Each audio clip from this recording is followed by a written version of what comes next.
Hello, Nigerians. One thing I love about Nigerians is that we all know that we have been bonded in this country called Nigeria, and Nigeria have never functioned for nobody, only except the politicians, the pastors, and the imam, and now the kings have joined them, and we all know that we hate ourselves.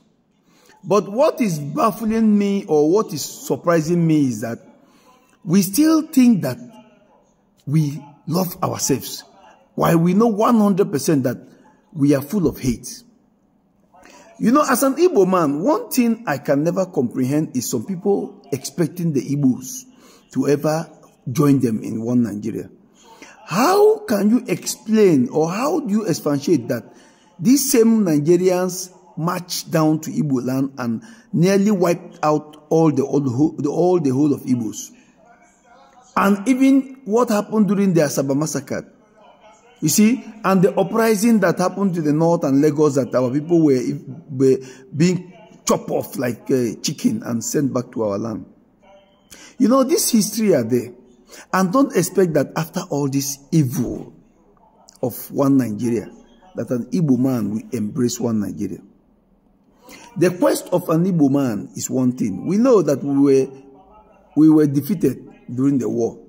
But our quest is one thing, just one thing. Make Nigeria work. For you, for your own people. But it's so funny that even Tinubu cannot make Nigeria work for Yorubas. Buhari was there, he couldn't make Nigeria work for Fulanis. The same mess is going on, and they want us to keep on recycling criminals upon criminals.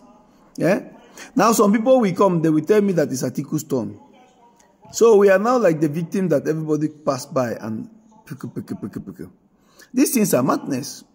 So what I'm telling Nigerians is, please, at least we need to sit down and discuss about this our hate.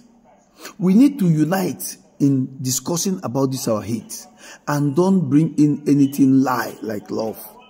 If you love Igbos, you will not want to unalive them all. If you love Igbos, there shouldn't be a Asaba massacre. If you love Igbos, they were not supposed to be uprising in Yoruba land, in Lagos and in the northern part of Nigeria against the Igbos. One Nigeria is a scam. Until when we start to tell ourselves the truth, that's when we unite and make sure that we fight our common enemies who are looting everything we own together, the politicians. Thank you. I will never ever forgive the politicians. Nigerian politicians are worse than terrorists. Thank you very much.